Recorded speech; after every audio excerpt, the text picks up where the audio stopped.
Този бурун, по-нашему казано, може би е над 3-4 столетия. Велико нещо е гората и в частност отделното дърво. Изпълних една заръка на дядо. Отсрещна ми е Хармана и ми го показал като дете, че тази бурика той е запомнил така ще оставя, така и аз ще оставя. И ми заръча, ако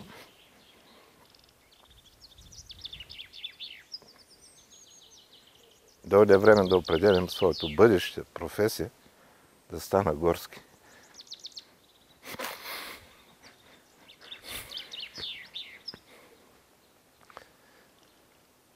И мога да кажа, че с удовлетворение изпълних тази заръка.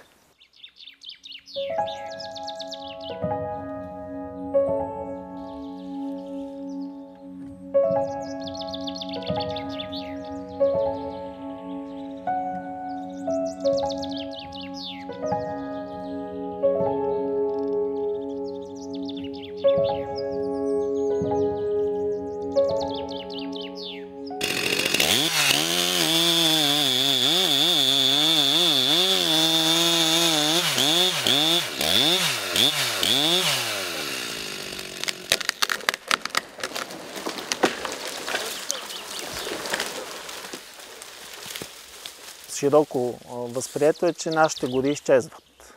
Че едва ли не в България вече гора не е останала, защото се чуват и такива мнения, че в България не може да бъде намерена гора, която да е запазена и в добро състояние. И достигнахме до момент, в който всяка една сеч, дори най-професионално направената, се приема от широката общественост като незаконна сеч, като кражба от гората.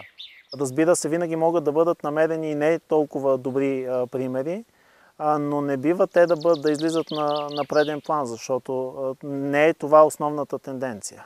Имаме гори, в които целта е строго опазване на природата, без абсолютно никаква човешка намеса, но имаме и такива, в които човек не само може, а дори е длъжен да извършва лесовъдски действия, от гледна точка на повишаване устойчивостта на тези гори, подобряване на тяхното общо състояние, санитарно в това число, а и не на последно място за ползване на дървесина.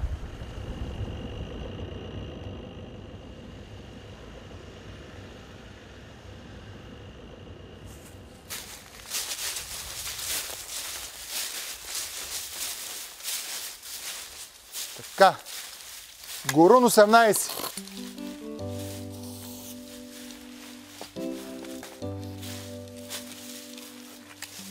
Четирнайсет.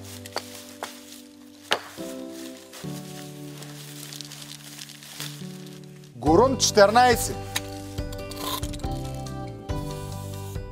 Виждате, около нас има едно насаждение, в което не е влизано до сега, т.е. не са извеждани никакви мероприятия, но е подготвено за сеч, т.е. маркирано, за да бъдат изведени съответните отгледни сечи. Тези отгледни сечи имат за цел да формират растежно пространство на качествените дървета, както и да повишат устойчивостта на самото насаждение.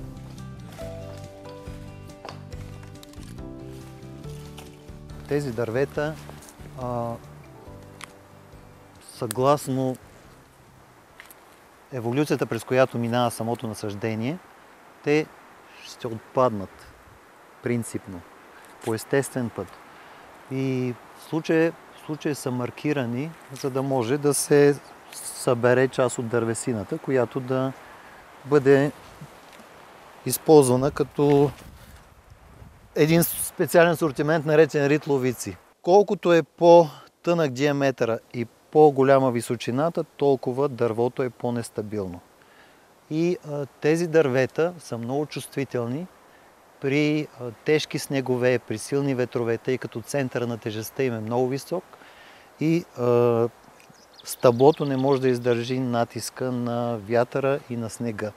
Затова такива дървета по принцип се маркират и се отсичат с приоритет, защото те застрашават и груповата стабилност на цялото насаждение.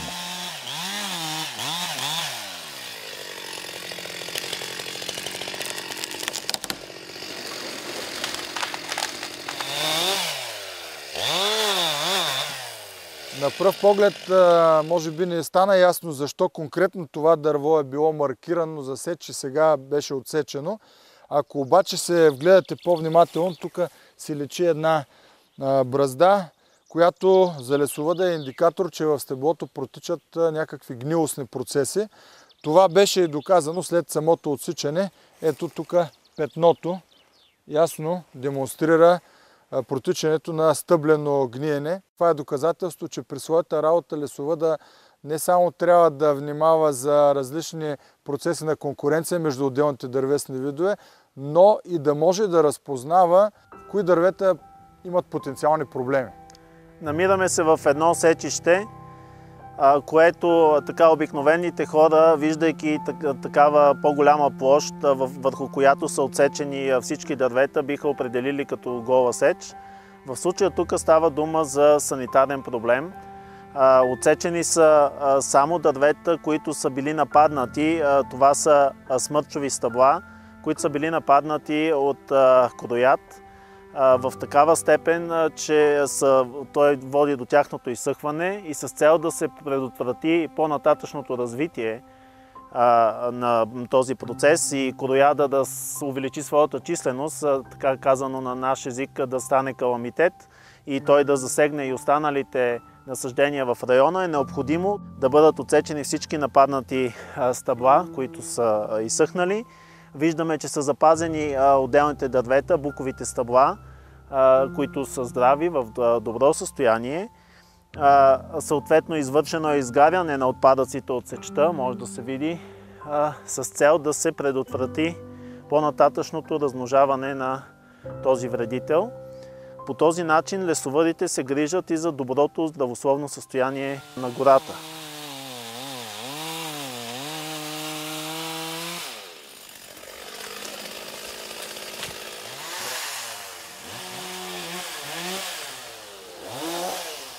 Видяхме добре подбрана посока на поваляне, опази се околния подръст и добре се разкрои стеблото. Сечта е инструмент, за да водим модерно лесовъдство. Онова, което трябва да излезне, отделните бройки дървета или група дървета, че или са се изчерпали, или пък огнетяват други по-надежно младо поколение, те излизат, за да се даде възможност на новото поколение. Създадем ли този вътрешен кръговрат от това, което очакваме да покълне, това младото, средно възрастно и възрастното, и създаваме онзи вътрешен кръговрат в гората. И он е една здрава и устойчива гора.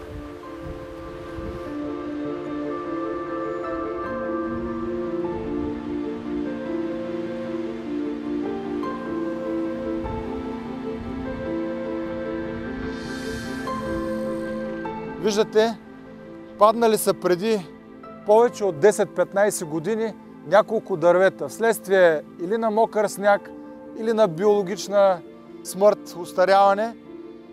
И при тяхното загиване се отваря едно свободно пространство, в което се настаняват младите растения, следващата растителна генерация. Ние имитираме такива надушения, изваждайки единични или групи дървета, с което освобождаваме свободни пространства за младото поколение гора. Когато човек се намесва с своята стопанска дейност, той ускорява процеса на естествено възстановяване на гората и в същото време използва ресурса, който е наличен. Площта зад мен, която е заета с младите дървесни растения, ние лесовъдите наричаме най-често котел с естествено възобновяване. Какво представлява котела? На 2-3 места на хектар, там където има естествено възобновяване, лесовъда отстранява старите дървета и по този начин създава предпоставки за развитие на новото поколение гора. През 5-10 години ние отново ще дойдем в тази гора, ще разширим тези котли, може на други места да отворим нови такива и така в рамките на 25, 30, а може и повече години ще обходим цялата площ на насаждението с такива намеси, като целта е плавно да смениме двете растителни генерации. Най-добрият пример за добре свършена работа е, когато позволиме на гората да се самовъзстанови, да се възобнови естествено, защото това е един процес, който е присъщ за гората. Това не е чуждо за нея. По-скоро намесата с извършване на залесяване е нещо непривично за гората, тъй като ние се опитваме тогава да ускориме процеса по различни съображения или да овладееме някаква територия, в която има определена тип заплаха. Аз съм често давал примера и по-възрастните хора това го знаят, за обезлесените склонове, имам предвид руско-турската освободителна война, балканските войни. Тогава дърводобивът е бил засилен, главно за възстановяване на опожарените села. Дърводобивът е бил последван от паша, в резултат на което са се оголили огромни площи, хълмове в долния лесорастителен пояс, след което е настанала ерозия и кални порои са залели населените места. В резултат на което населението е създало тези голистни култури, които са изпълнили своето предназначение, ерозията там е спряла. В случая гората ни е показала и природата ни е показала жълт картон. И въпросът е да не ни покаже и червен картон в един момент. Едва ли някога отново ще се наложи в нашата държава и дано да не се налага да се пристъпва към такива масови залесявания, защото те биха били плод най-вече на някакви големи едроплощни, природни или антропогенни нарушения. Било то големи повреди от вятър, сняг, от естествени или изкуствени пожари. В момента виждаме една въжена линия, с която се прави извоз на отсечени материали.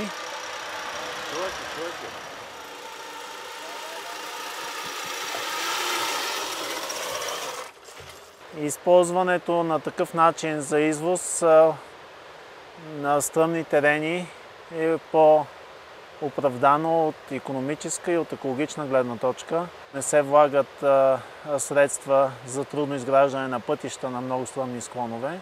В същото време извоза с въжната линия не нанася повреди върху подръста, върху почвата. Сечите са за сега най-важният и много необходим инструмент за гората, за да можем ние да направляваме процесите в гората. Да ускоряваме и да дадем възможност в по-кратки периоди да се развиват горските екосистеми и по този начин да поддържаме в максимална степен техните функции. Не само дървопроизводствени екосистеми. Проблема е, че когато хората видят нещо такова като млада растителност и са възприемали гората с по-големи размери, те смятат, че това все още не е гора. Но за нас, специалистите, това е едно място, което вече е станала гора. И ако трябва да направим аналог с обществото, говориме, че обществото ни е така стабилно и имаме бъдеще, когато имаме и младо поколение. Т.е. тези, които ще ни наследят, по този начин е и гората. Индикацията, че гората е добре, е тогава, когато имаме както млада гора, така и зряла гора, така наречената разновъзрастна гора, което гарантира една устойчива екосистема, устойчива гора и едно високо ниво на биологично разнообразие, тъй като във всяка възраст гората се обитава от различни представители на животинския свят. Сечищата са много важни за дивеча. Това са местата, където се появяват интересни треви, огряни от слънцето. И дивеча ги посещава с охота през цялото денонощие.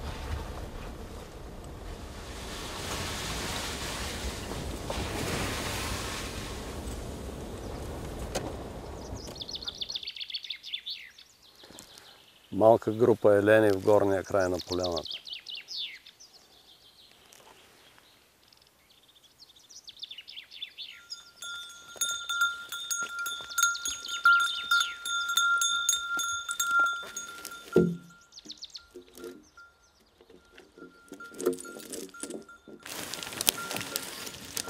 Горско стопанство не е на 100% предпазено от злоупотреби. В момента в българските гори има въведена изключително строга и рационална система, която да осигури проследяване и идентификация на горските продукти през целия път от гората до производствените предприятия. В момента почваме да описваме натоварената дървесина, която е на камиона. 32. 30. Да. Значи след като се натовари колата, след като се опише, след като се направи превозния билет и след като се издаде от таблета, всеки, който има достъп до системата, може да провери от кой отдел е пусната колата, с какво количество дървесина, какъв вид дървесина и в колко часа е тръгнала колата. Внимавай само. Така, добре. Значи за 12 часа товара трябва да се превози от сечището, независимо от къде е. Самите превозни средства са снабдени с GPS система, която на момента може да се види тя откъде е тръгнала, ако иска да се провери. Като го пусна сега на момента превозния билет, веднага се отчита и в Горското в Доспат, и централно вече в София, че аз съм пуснал в 10 часа примерно превозния билет. Се знае вече от кой отдел, с каква кубатура и така нататък.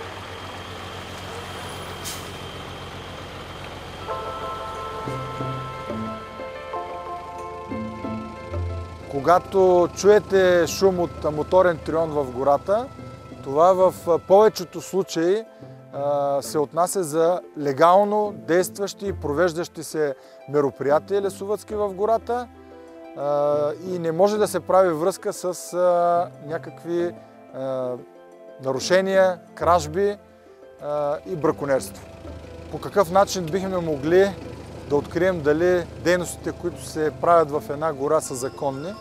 Има няколко първоначални индикации. Първо, там трябва да откриете надпис с информация за това кой сече, с какво позволително за сеч, какъв е вида на сечта.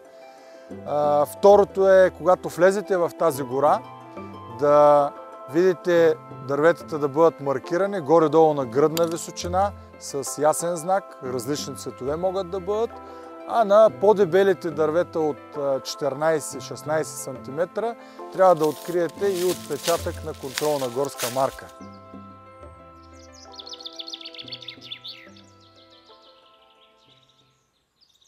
На страницата на Изпълнителната агенция по горите има актуална информация за действащите позволителни за сеч. И когато се влезе на тази страница, ще откриете в района, в който сте в момента, дали има издадени реални действащи позволителни за сеч. В случай, че някой все пак изпитва съмнение в това отношение, на телефон 112 или бърз контакт с най-близкото горско или ловно стопанство, ще разсеят всякакви съмнения дали става дума за незаконна намеса или за напълно регулярна, предвидена по горскостопански план лесовъдска дейност. Малко хора знаят, че стопанството, на чиято територия се намираме, е сертифицирано по една от най-строгите системи за оценка на управлението на гори. Това е системата FSC, която възниква в началото на 80-те години, като идея да се спре поголовното изсичане на гори в Южна Америка, в Сибир, изобщо незаконния дърводобив на дървесина. Идеята за тази система е, че потребителите на крайните продукти на дървесина ще предпочитат да купят дървесина, чийто произход е известен, която произхожда от гори, управлявани устойчиво и природосъобразно. В България в момента около 20% от територията й е сертифицирана съгласно принципите и критериите на FSC. Предвиждаме в близките 5 години поне около 50% от територията на държавните гори в България да бъдат сертифицирани.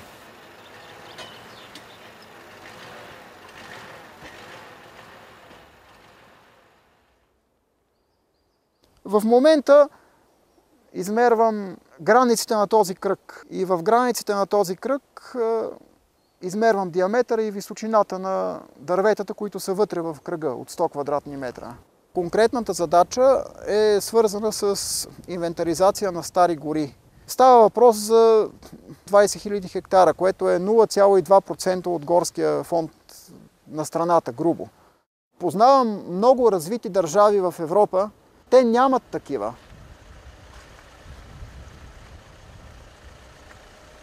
Това, което е важно да се каже за Странджа, е, че е един от малкото масиви от страните в Европейския съюз, в които можеш така десетки километри да пътуваш и все да се намираш в гора. Компактен горски масив.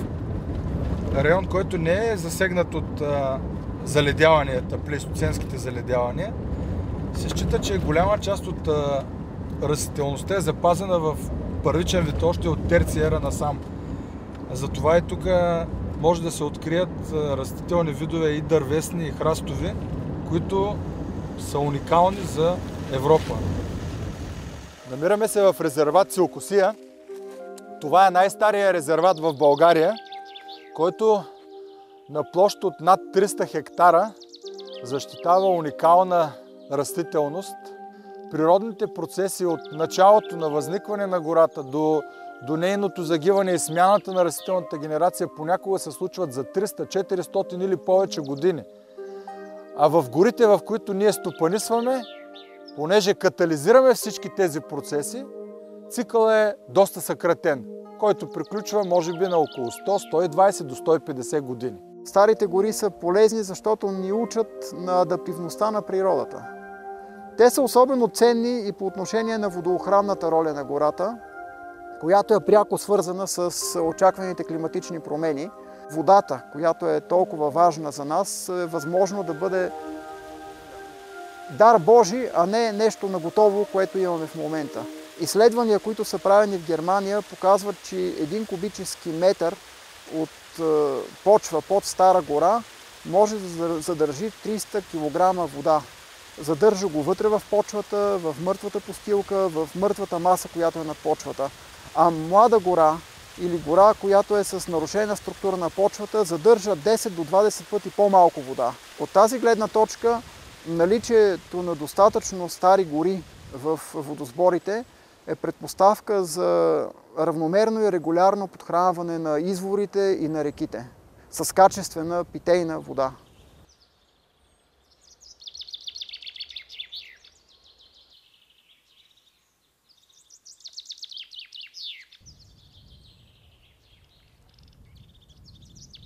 Ние не можем да възприемаме гората като картина, която не се променя.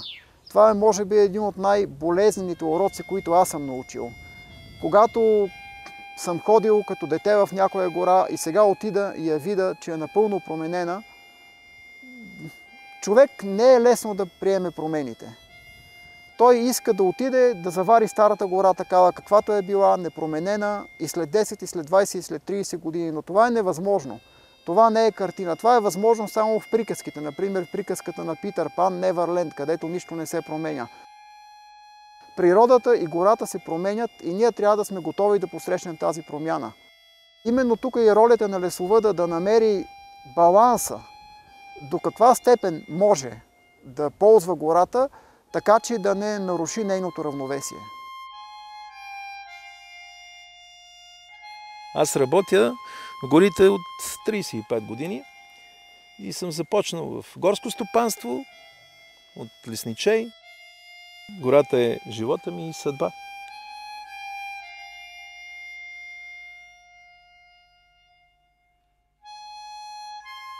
Тя е по-висша от нас и би ни простила грешките.